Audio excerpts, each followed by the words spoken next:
Hello, everyone, and welcome to Real Property Pros and Cons episode. I don't remember what we're at now. I think it's 7. Episode 7. So, hello, everyone, and welcome to Real Property Pros and Cons episode 7, where we help you find real property pros and avoid the cons.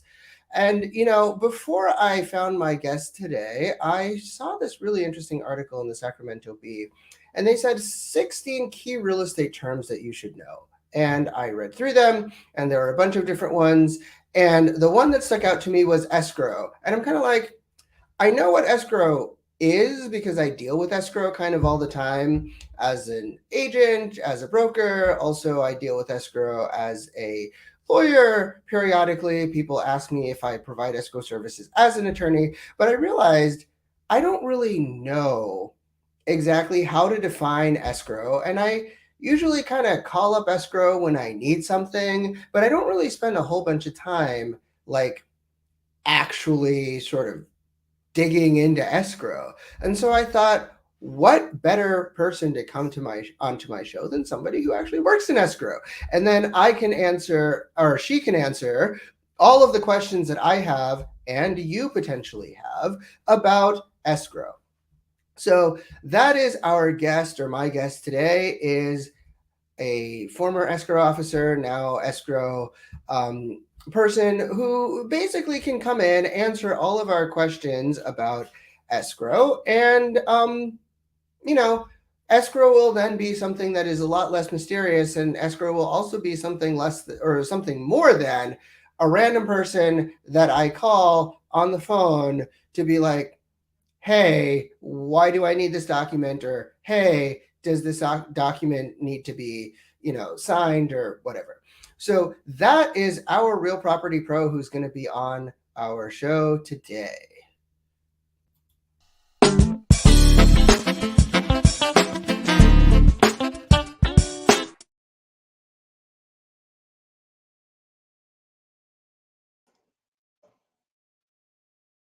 Hello, Frantz. Thank you so much for having me on the show today.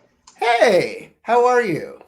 I am just fabulous. And I love what you said about escrow because, believe it or not, you are not the only one who says that. There's many people that think escrow is a mystery and have no idea what it really entails. So I'm glad to be here to add a little clarity on that. Exactly. Well, thank you so much.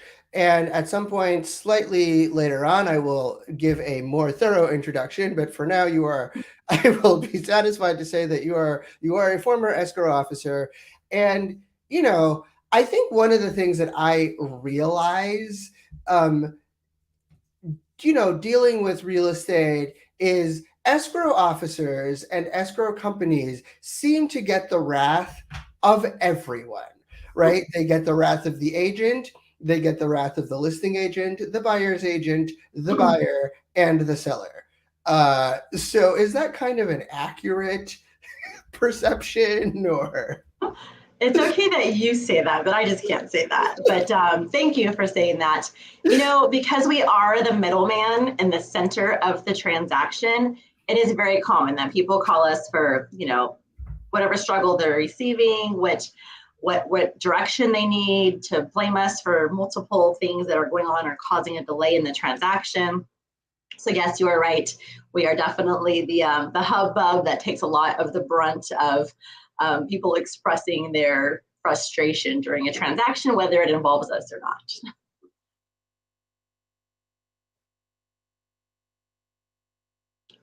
Ooh, I think you're muted there still. Yes, I am. So in all honesty, though, it's not usually escrow's fault, right? Usually it's somebody else, maybe? Well, I'm never one to place the blame, of course, but we all work together as a team, and I don't believe in pointing the fingers at anyone, and we always try to be problem solvers. So it's not always our fault. Sometimes it is. We're all human. I mean, we make mistakes as well, but a lot of times people call us with things that we weren't responsible for, but the most important thing is that we find a solution and get it resolved as soon as possible so that we can close on time. That's our main goal. Yes, closing on time is definitely an important goal for escrow officers, as well as buyers and sellers and lenders. And, especially now with, mortgage rates kind of doing what they're doing now, before a 5 day delay in a close of escrow was just kind of like, well, I'm annoyed because I have to reschedule my movers. Now it's like, the interest rate went from like 4% to 5.5%, and my mortgage is like $500 or more a month than it was before. Yes, there are so many working parts in the transaction and so many things that could cause delays. We never want to be the cause of that. From, like you said, the buyers sitting out front with a moving truck, from the sellers, getting their money, waiting to put down on another property, from the realtors' commissions that they're expecting, from payoff lenders that are supposed to be paid off before the expected, due date, because a lot of sellers maybe don't make their mortgage payment because they're going to close escrow, but then if we don't close on time, they have a late payment, or, just so many different circumstances. So yes, closing on time is our number one priority. However, we want to do it correctly and accurately. So put all those things together, and that's what we do. Yeah, so that's awesome. So, when you're thinking about, or when I think about escrow, I'm kind of curious, what are some of the what can a seller, for example, do to make escrow's life easier? Because honestly, you know, escrow is supposed to be this neutral third party that doesn't really take sides. The reality of real estate transactions is, at least in San Diego, 9 times out of 10, the seller is choosing the escrow company. So, are there things that sellers can do upfront to make escrow more smooth and simple before they even get a buyer? Absolutely. We're really proponents of a pre-escrow file. So we definitely recommend that.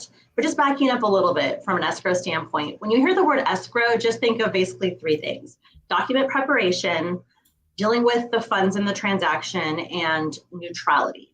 So that's the main purpose of an escrow holder.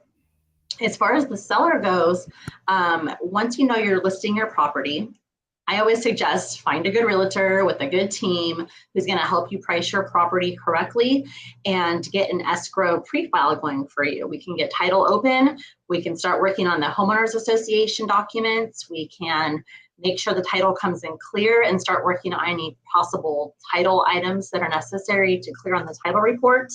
If there's a solar panel on the property, we can get copies of the solar agreement, start working with the solar company on if that's going to be assigned to the new buyer, or if it's going to be paid off. Depending on how you're on title, we may need entity documents like your trust documents, LLC documents, corporation documents. We can't even prepare your escrow documents until we have confirmed signing authority for whoever is on title for the property. So yeah, there's lots of different things that we can do to be proactive. And thanks for asking, because that's probably my number one advice to sellers is just, reach out to escrow, start that relationship, start building that communication, get them all the information that they need. So when you do find that buyer, if it's a 10-day cash buyer, then we'll be ready to go and no delays on our end or the seller's end. Oh. You know what? I need to stop muting myself. This has happened now twice. But more seriously, I think one of the things that you said that really does resonate is this idea of preparation and doing things ahead of time. And that's really helpful. So as a buyer, there's a lot of stuff that buyers can do ahead of time in order to make the transaction smooth. And in reality, a lot of buyers are doing things like talking to the lender, giving all of their documents over to the lender so that the loan actually goes through. And then I think a lot of sellers think magically they find the buyer and the buyer is just going to be able to close on time and they have no role to play in it. But that's actually not the case, as you kind of clearly pointed out. And I think that as the market is shifting, we are, just as a reality, seeing a shifting market, and there are fewer buyers now, and sellers are reducing prices and they have less leverage. You really might be in a situation where a buyer says, oh, this is taking too long. You don't seem to have your ducks in a row. I'm going to cancel this escrow and I'm going to put an offer in on another property that I like better or Yeah. that's cheaper or whatever. Don't want that. And so sellers being proactive and having everything sort of having all their ducks in a row can really help the deal close on time. And traveling.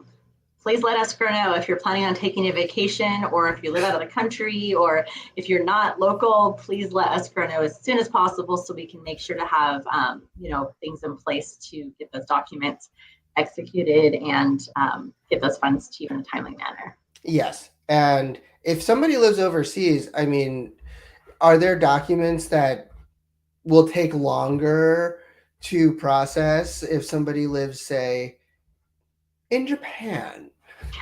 In most cases, if someone's overseas, they would have to go to the US consulate to have any documents notarized. Fortunately, with technology today, the majority of the escrow package can be signed via DocuSign, but the few that do need a notarization will usually have to go to the US consulate, which can take weeks to get an appointment. So you definitely want to start booking that out ahead of time. And some consulates won't approve you unless you have certain credentials as well. So you may have to travel to a different consulate nearby. So definitely make those arrangements ahead of time if you are not going to be in the States during your transaction. Absolutely. Or potentially if you just live overseas. So I've had situations where my clients are American citizens, but they live in, Japan or Armenia or France or some other place. And that's their home. And so, that's a situation where they need to do their due diligence ahead of time. And you would assume that people who are sophisticated and live overseas know these things. That is not the case. No, you would be so surprised. We chatted earlier about, never assume that escrow knows anything because we only know, we get the purchase agreement, we read it over, we draw our documents. But for example, if the seller reaches out to escrow at the beginning, provide us, your current address, your phone number, your email addresses. At that point, we would be like, oh, wow, you live far away. Let's get this situated here. So it's just anything you can do proactive to just communicate with escrow up front is hugely important. And I'm glad you brought up the living overseas things. If, for instance, you're not a U.S. citizen, that's actually really important for escrow to know because there are different taxes that apply to a transaction for non-US citizens that may affect the bottom line of the transaction. So it's important to get what we call a net sheet or closing statement, probably before you even get your buyer so you can get your sales price right, know what net proceeds you're getting after we hold any possible funds that we have to send to the IRS through escrow for any foreign sellers. So if you are a foreign seller, please let escrow know immediately. It's very important and will affect your bottom line. Yeah, yes, definitely. And if you are a U.S. citizen, then those taxes are not withheld. I'm not going to get too in depth in that. Basically, there's forms that we send out with the seller package. One has to do with, primary residency and the property being sold. And the other and that's usually the 3 1/3% for the franchise tax board. It's a state tax that we sometimes withhold from the transaction and send it straight to the franchise tax board. And then when the sellers pay their tax or go to file their taxes, they'll decide if they get that back or it goes towards what they owe. But the additional tax is called a FERPTA, and that's for the foreign sellers. And that could be anywhere, I think, from 10 to 13% is on top of the 3 1/3%. So this can hugely affect your bottom line. And I'm glad that you mentioned that too, because from a buyer standpoint, a buyer is affected by FERPTA.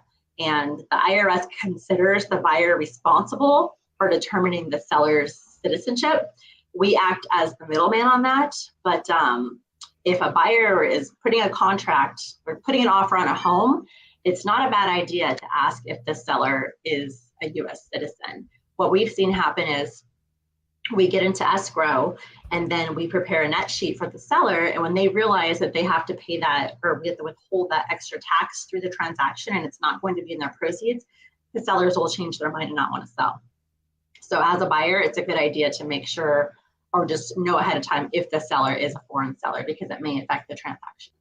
Right. And I mean, not to get too far into the weeds here, but is that, a foreign seller just like a foreign national, or can that be somebody who lives here as a lawful permanent resident, or what? I think you have to have your non-resident alien card is how it works. But yeah, you're right. I don't want to go too far on that path. It's just a form we have them fill out that they have to state their citizenship. I think there are exceptions, obviously. We always just refer people to their, here's another one. The tax forms in your escrow package, please be prepared to get tax advice from your accountant, from your tax advisor, because as an escrow holder, we do not give tax advice on those forms. And that is one thing that we get really frustrated with for our clients is the agents will call us, the sellers will call us. We never advise on tax forms or vesting and how to take title on a property, which in turn affect your taxes when you go to sell. So all very important things. Right. Yeah, that is actually very, very important. And I think that a lot of times people ask a bunch of questions of the person who's nearest to them. Yes. Well, that's why it's so important, like to be, you want to be a resource. I want to be a resource. We all want to be resources to our client, right? But this is why it's so important to build a strong team. Like you have an agent, you have a lender, you have a transaction coordinator, you have a home warranty, you have a title, you have an escrow company.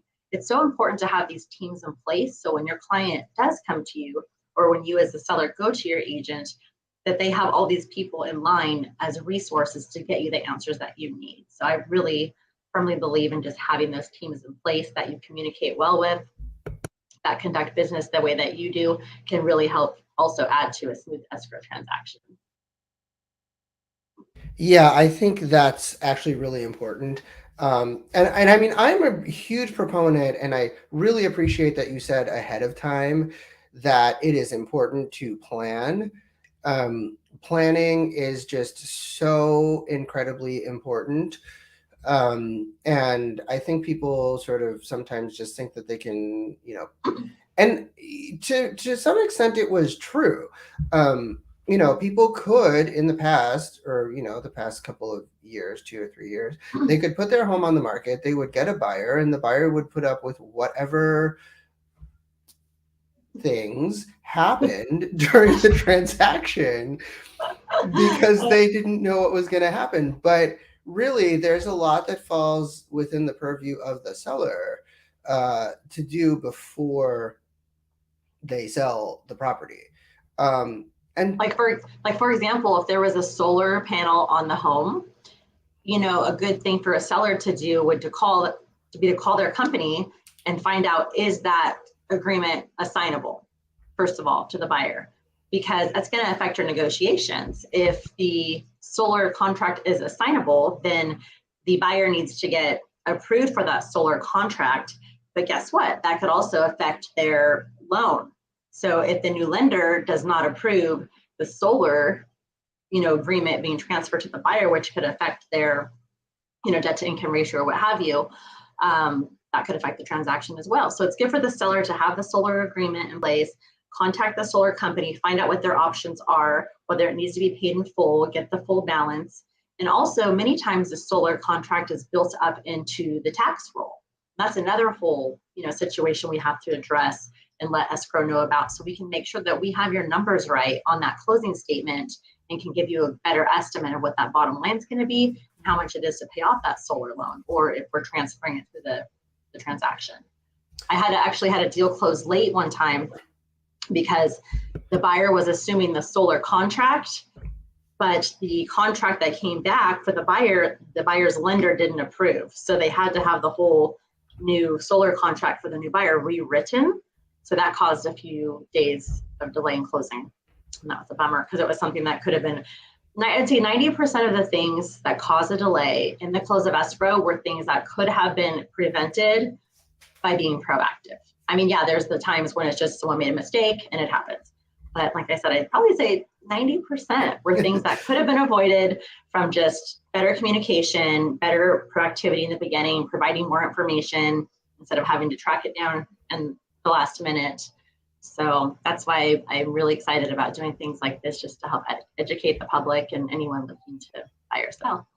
yeah, I think that's really great. And so a little bit earlier, I heard you mention something um, about title and whether, and being able to look at the title. Is there a difference between title and escrow, or are escrow and title the same company, or what's the deal with that? Well, there's basically three different types of licensed escrow companies. One is a truly independent, like ourselves. The second is an in-house escrow company that would be licensed under a, mortgage broker or real estate broker. And the third would be a title company escrow, licensed under the Department of Insurance. So you do have companies, the larger companies, that will have an escrow company under their umbrella as well. So it just depends on what escrow company you choose to deal with as far as who the underwriter is. We are strictly a neutral, independent third party, but our tasks are different. The title company actually searches the property in question and provides all, the liens, the judgments, an insurance policy that the buyer will be acquiring clean title when they purchase the transaction. For the escrow holder, we more handle the document preparation, the funds involved, transferring from the buyer and the lender to the seller, and we're that neutral party that kind of, just facilitates the whole transaction and makes sure everything keeps moving along. I'm not sure if that answers your question.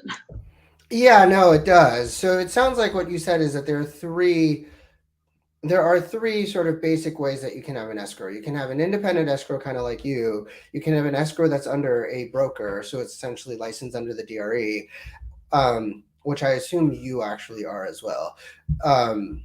We're we used to be called the DBO, but they keep changing the name, to be honest. Okay. I'm sure that it used to be Department of Business Oversight, but I think they just changed the name again, and it's not coming to the top of my head.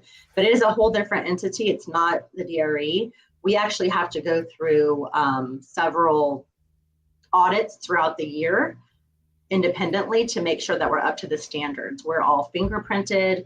We have to have certain people on staff at all times on the premises that have a certain amount of experience.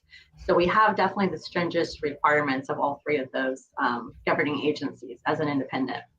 Okay.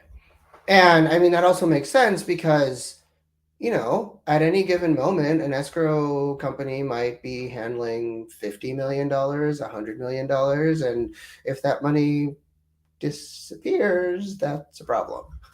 Yep, for absolutely. a lot of people. We also have background checks, and then we have, our trust bank account. So all the money goes into a non-interest bearing bank account that holds those funds. Right. So that would be, so you said the independent, so you have the broker, independent like you have the broker, and then you also have the title and escrow sort of combined. So like Chicago sometimes provides title and, I mean, I just pulled Chicago out of the air, no, but everyone. I wasn't going to mention names, but you are right. There's quite a few of them. A lot of them are actually now under like a one big umbrella, but there's definitely a few. Yeah, I think you have like Fidelity and Old Republic and First American, which I think are like the big three, and then I think all of the other ones are like the children of those major the three. Fidelity family. Yeah. I actually used to work, I've been in the business 25 years now, and I actually used to be a part of the Fidelity family, a couple of those different companies. So this is my first independent escrow company, and I've been with them 9 years now. So it's definitely a different style, but we all do the same thing. It's just providing neutrality in the transaction, handling the money, handling the documents, just trying to put out fires when necessary, and just being there, just making sure that everyone's meeting their contractual agreements, basically. Yeah, and I guess since you said that you were part of the Fidelity family, and you also have been part of other, so you've done the in-house sort of title escrow thing, and you've also done the independent escrow thing. I'm curious, what are some differences and what are some advantages and disadvantages to both models? Well, this is a tricky one. I love title companies. They're great. I love being a part of such a big organization and having that corporate backing, great resources. I really like the independent company though that I work for now. I think we're about 48 people. So it's actually one of the larger independent companies. We've been around for 50 years now, so it's very well established. So I do feel comfortable, almost like it's a mini corporate company, opposed to like a smaller independent with just a couple people that I would have been a little more nervous that might not have the longevity that I was looking for. It's more like a family. We really care about all of our clients, and we try to customize our service accordingly to our clients' needs. So I do like that part. And I like that we are truly neutral, so that I feel like, there's not, people know that no one's getting a piece of the pie in a different direction, that it's all, everything we do is escrow related, and everything we do is just to keep our doors open and do escrow better. That's awesome. So it sounds like one of the advantages that you see is that it really sounds like you're saying that, at least from a customer standpoint, customers really are able to, when they're working with an independent escrow company, they're able to say, okay, this company really is just interested in the escrow. Thank you for taking me out of that hole. I didn't want to say anything offensive, and I love everybody. There's some great companies out there, some great people. But yes, you are right. That would have been the right answer. Is, we like to say that if you want a truly neutral party in the transaction, like escrow should be, then we are definitely that. Right. So. And I think that's reasonable. I also think there are definitely situations where you do want, or you might prefer to have an escrow that's attached to, for example, a title company or a brokerage. A lot of times those involve transactions where there's like things that, and I mean, I've been involved in them, where things are a little bit squishy and you need somebody who's just like, well, we can just let this go for right now. Well, because it's on them, they're making that decision and they have the liability. So exactly. Yeah, no, and they can do that, and if they work with the title company, they might know, okay, well, this really is our exposure, so we're willing to let this slide. And at least in terms of the brokerage, if they have a relationship with the agent, then they might have in-house transaction coordinators or people who know how the brokerage works, and that can be an advantage, I think. Depending on what brokerage you're working with. So if you're working with some of the much larger brokerages, there's sometimes that can be an advantage. But, I think that there's a lot of value in just having a truly neutral, as you said, escrow company, because, when things are squishy and you want, what I always tell my clients, at least, when things are squishy and you want somebody to bend the rules for you, which I realize is a completely mixed metaphor, then you are actually taking on a certain amount of risk yourself. Like, yes, you can sue somebody. Yes, you can go to court. Yes, it can be resolved. I guarantee you, I have never met anybody who has gone through a court process who's like, this was fun, let's do it again. Right. So let me go back to answer your question again. So I guess I would say service, pricing, and regulation would be a large part of the differences. With a title company or a brokerage, you may be able to get better pricing. I know a lot of title companies do like bundle pricing. If you're doing the owner's policy with the loan policy and the escrow, they might be able to, offer better pricing on that. But again, that's the escrow part of that is just a part of what they're already doing. So it's kind of like an escrow add-on. I don't know if the service is always there because the volume is so high for them.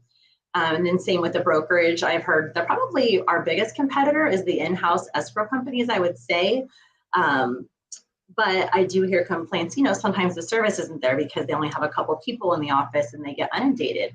So I always say, it's nice to have a backup escrow like ourselves, or, of course we'd love to be number one, but or do a rotation.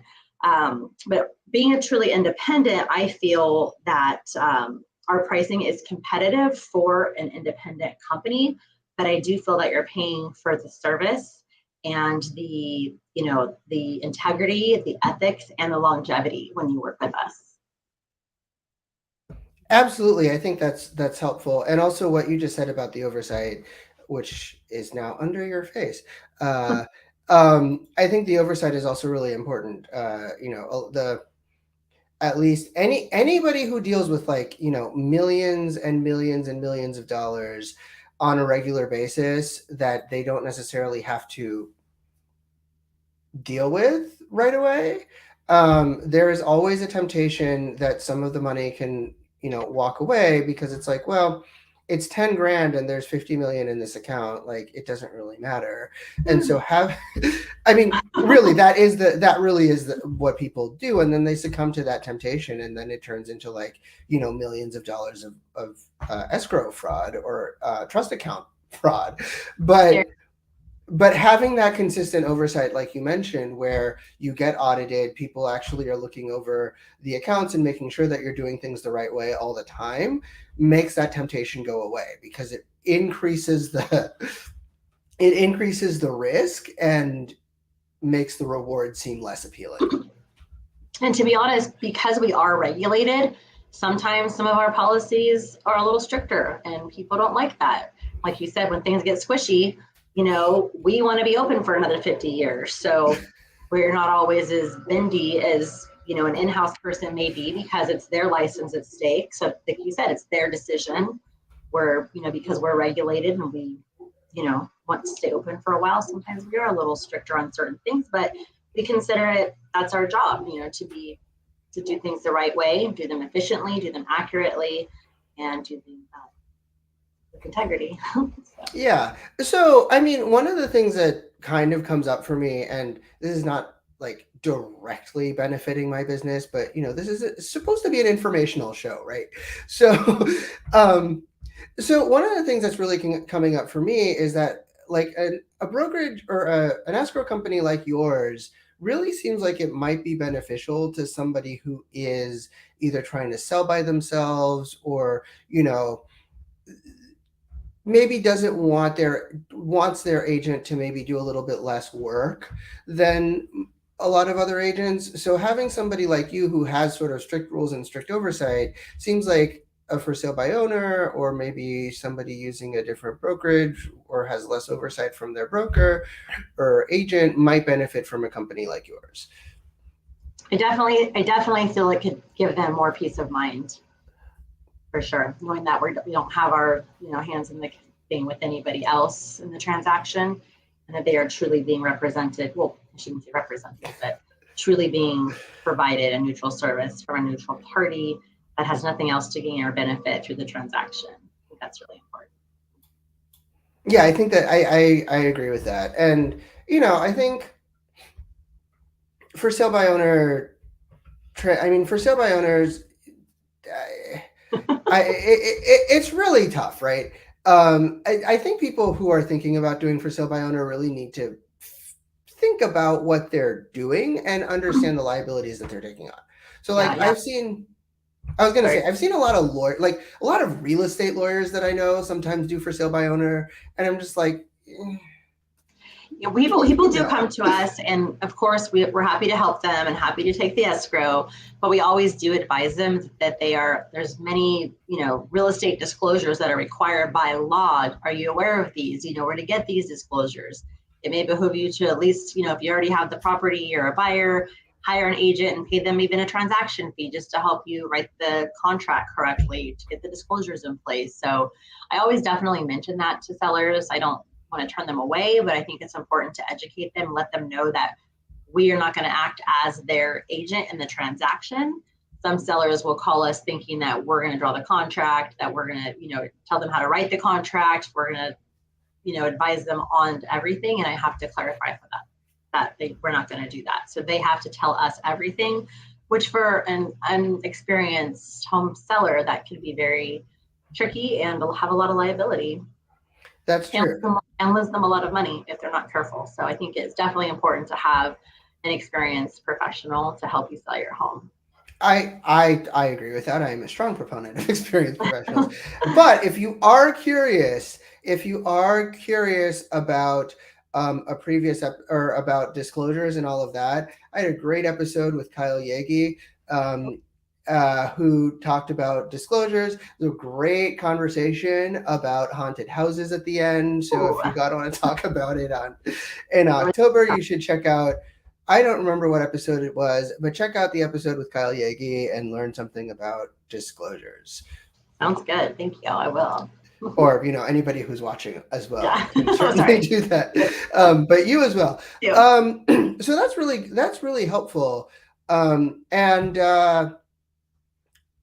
I think one of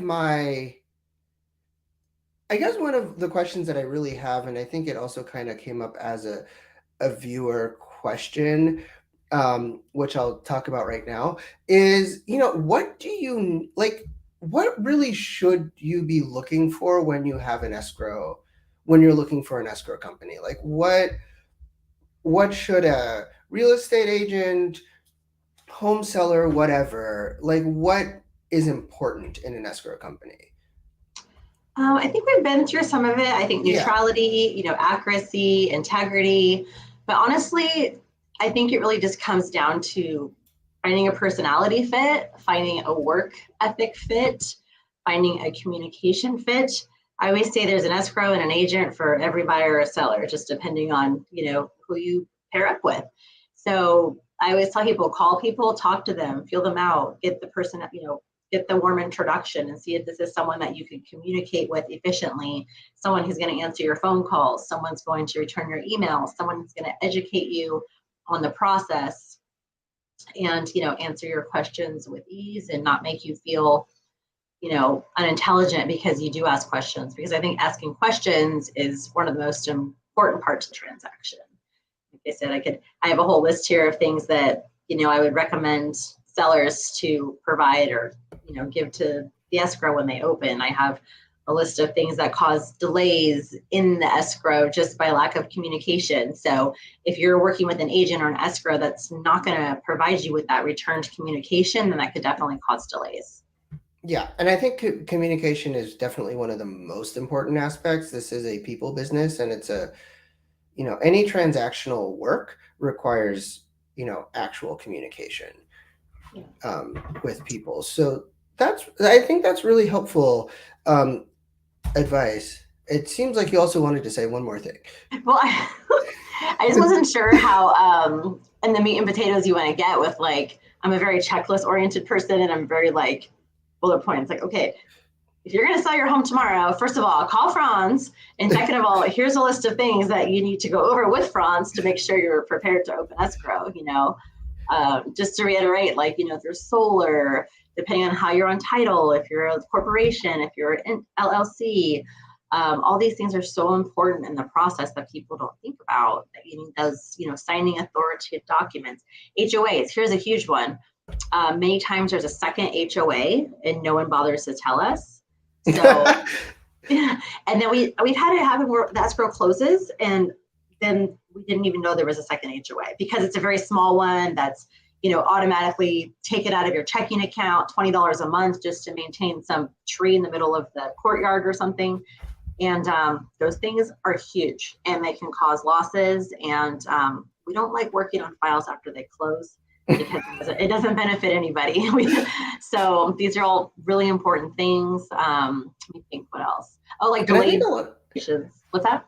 I was going to say, I think a lot of those PUDs, like planned urban developments, have second HOAs. So Rancho Santa Fe, I think is one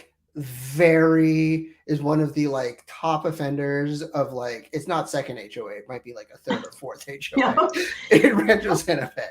Well, and this is another reason why it's good to work with an agent because most agents are familiar with the area and they're going to help guide you and ask the right questions on situations like that. You know what I mean?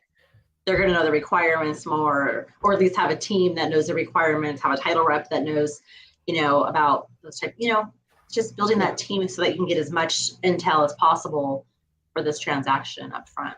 Yeah, absolutely. So that's, but the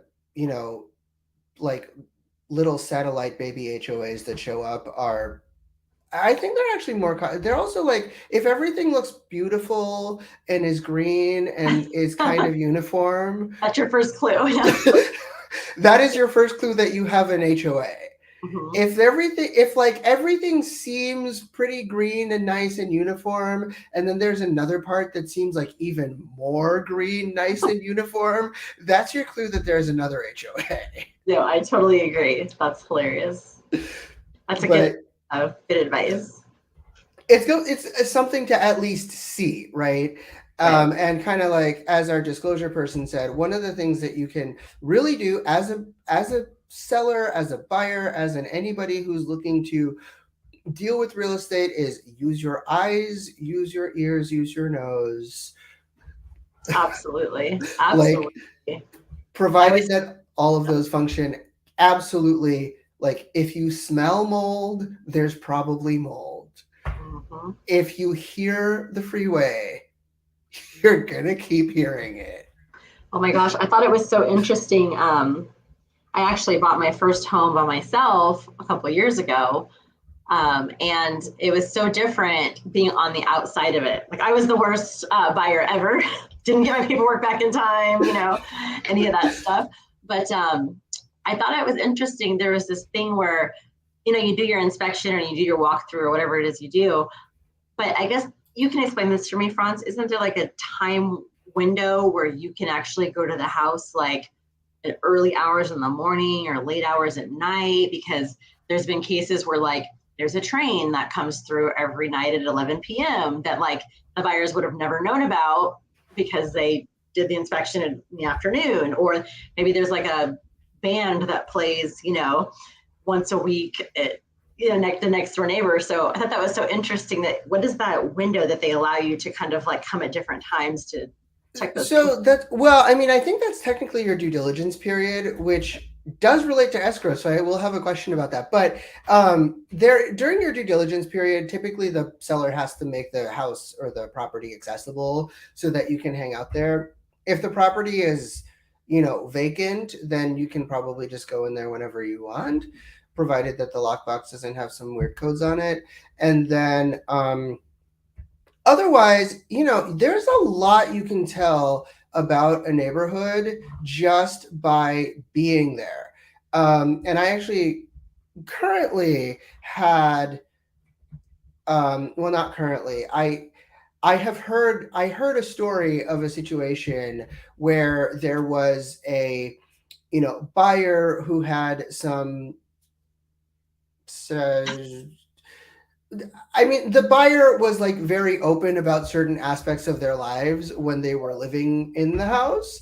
And if they had just been open about those aspects, like putting a bumper sticker on their car or whatever, they would have known that the neighborhood was not super cool with that. And, so that's something that you can do again, disclosure wise, is just like, if you are an ardent dog lover and you love your dogs and this is a neighborhood that really does not like dogs, if you just go around, park your car with like a giant I love dog sign and you're Great Dane, the neighbors will come and start telling you stuff about why you shouldn't bring your Great Dane into the neighborhood. Oh my gosh, I can only imagine. But, I think my neighbor, you probably heard the dogs barking. I think my neighbors have several dogs and it's always in the middle of the day when I'm trying to get on a call. And then I think that they just got a bird and that they also have a drum set now. And it's literally like every day at a certain time. And I'm like, if I was like a young parent with a sleeping baby in this room right here, like that would be tough. Like I don't know. It's so tough to like know. That's why I love having a good agent because, they know the areas. They kind of like, they can help you like walk through and determine things like that and just kind of be good, And also just help you think through what you need to think through. It's like, it's not even that, I don't necessarily know every neighborhood. I don't necessarily know what's there, but I can certainly tell you like, hey, let's go look at the house, today. Let's go look at the house tomorrow at night. Let's go over the weekend. And establish as non-negotiables that have them think about those non-negotiables. Like, hey, if there's like kids next door or whatever it may be, then it's not going to work, so that will help you guide them better if you help them establish those non-negotiables, which I think. Exactly. And also, one of the things that I have often told my clients, there's definitely some clients who are like, I can't afford to live, 15 minutes away from my job, so I will move farther away from my job. I always recommend that you go to the house and, leave when you're going to need to leave That's a for good work. idea. And then afterwards, when you're done with work, go back home and decide, is this something that I'm willing to tolerate? That's a great idea. Because again, And if you're viewing the home in the middle of the day and there's no traffic, right. every morning, hey, I live in, I won't say where I live, but I live about an hour from where I work with no traffic. So I learned that one the hard way, for sure. Right, exactly. Yeah, I think that that's definitely that's incredibly helpful to think about. And these are just things that you have to think about if you're moving into a place. And this really does relate to escrow, though, because when a buyer decides that they are not happy with their 1 hour commute from, I have no idea. Let's say you work in downtown and you live in Temecula, which I'm pretty sure is not true. But if you live in Temecula and you... That's actually where I live. How did you know? I did not know. I just picked a random place. But if you live in downtown and then you live in Temecula and work in downtown and you live in Temecula and you're like, I am not doing this like 2 hour drive every day. I wonder, what role does escrow play in getting the buyer their deposit back? And can the seller keep it? Does escrow play any role in that? I'm going to go back to that neutrality card, Frantz. So many people think that the deposit automatically goes back to the buyer, automatically goes back to the seller because of whatever the contract says or what have you. I will confirm with you that that does not happen.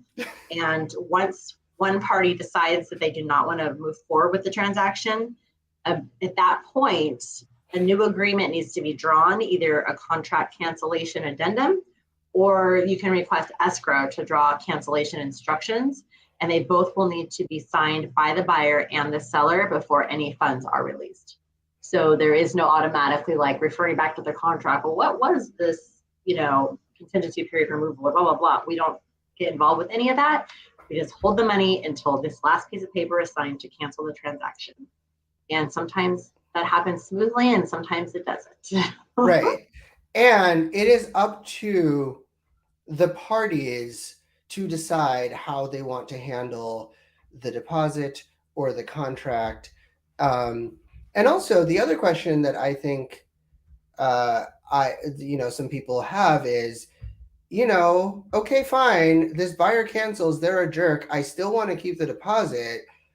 The buyer doesn't want to let me take the deposit, but I still have this other buyer in the wings. Can you open 2 escrows at the same company?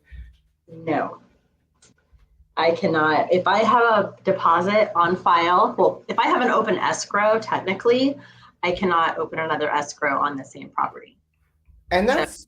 we like you guys to get it all resolved and done with it. But you actually are bringing up a good point really quick, if you don't mind, about deposits.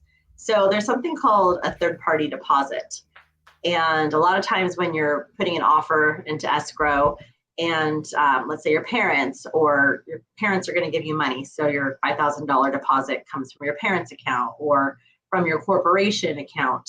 What we consider that as a third-party deposit. So we require that, the buyer on the contract signs it and the depositor signs it. It may be the same person if you're the signing authority for that entity putting the money in. But here's where it's important that you sign those documents or you let us know the deposit's coming in. One, if that deposit comes in and it doesn't match who our buyer is, the money can get rejected, which could cause a delay in that 3-day period that the deposit's required to be in escrow. So that's one, let us know, communicate where the money is coming from. 2, we had a transaction where, the money came in as a third-party deposit. We received the money in, but the third-party instruction was never signed. So we had an issue at closing cancellation, trying to get those funds back to the proper person because they never signed the third-party deposit, issuing the money to the actual buyer. And then the third-party depositor passed away during this whole period. So if you're ever doing a third-party deposit and escrow sends you paper to sign, make sure you sign that right away. Otherwise, those funds could also be tied up as far as getting the money back to the proper recipient. It's a little off topic, but these are those little things that just, sometimes you don't think of the things that come up that cause delays until like they, trigger. And that was a huge one. Yeah, they passed away during the transaction. So the signer for the entity never signed the third-party deposit. So therefore we couldn't even give it back to, it was very complicated. And I think it might even still be an arbitration or something. So yeah, definitely don't want those situations. Those are definitely bad situations. And honestly, it's like, I think the golden rule of anybody who is a transactional person, which is really what escrows are. Escrow companies are a lot more involved in the transaction. Attorneys tend to be very involved in the transaction. The golden rule is, if it can happen, it will happen. I knew you were going to say this. Yes. And therefore, you need to have something in writing that tells people what to do when it happens. Yes. Or even to like expand on that, know that there's going to be things that are going to happen that we can't control. So we'll be dealing with those things. So let's take control of the things that we can control in the beginning and be proactive to get all those things out of the way. Because like you said, there's going to be things that do happen that are out of our control, and we need to spend that energy fixing those things, not on the stuff that was just not dotting I's and crossing T's in the beginning that could have been avoided. So exactly. Yes. That is absolutely critically important. Well, I see that we have a couple of viewer questions, so that means we will move on to our last and final segment, Ask the Pro.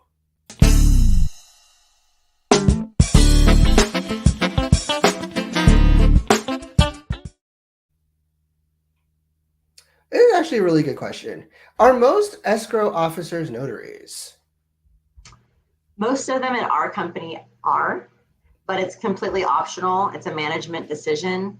I personally am a notary, and I mainly just use it as something to add convenience to my clients. I'll do a concierge service. I'll go visit sellers, help them for the escrow paperwork, but it's not as requirement. And in the olden days, I should say, a lot of escrow officers were notaries because they would do all their own loan signings. Buyers would come into the office, they would sit at the escrow officer's desk, the escrow officer would notarize all the documents, package them up, send them to the lender.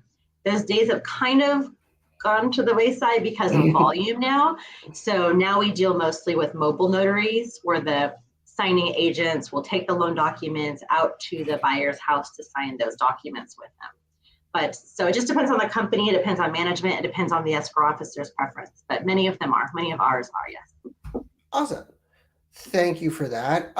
Second question. This might be a really technical question, but I will ask it anyway. Somebody asked a question about similar to this last week, so I wonder if it was the same person. What happens if you need a translator to complete the transaction?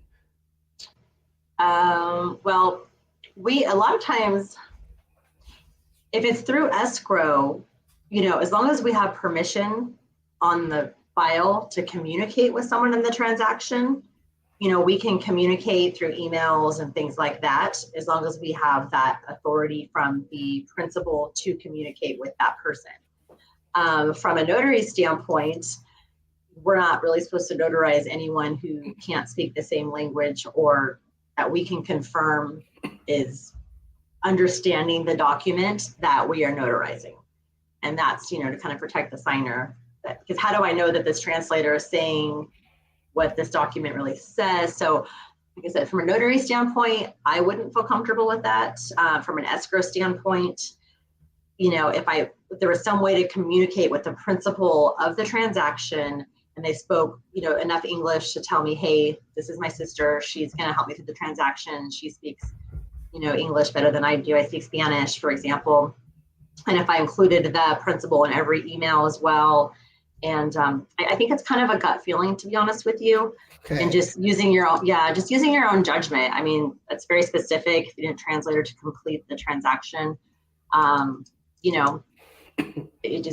have a lot of what we do, you kind of just go with your gut, and it would depend on the situation. But Notarized wise, I would not feel comfortable sitting down at a table with a signer who did not speak English at all and someone sitting next to them trying to communicate with me on everything. I don't think I would feel quite comfortable with that unless I knew the signer understood what was going on in some way.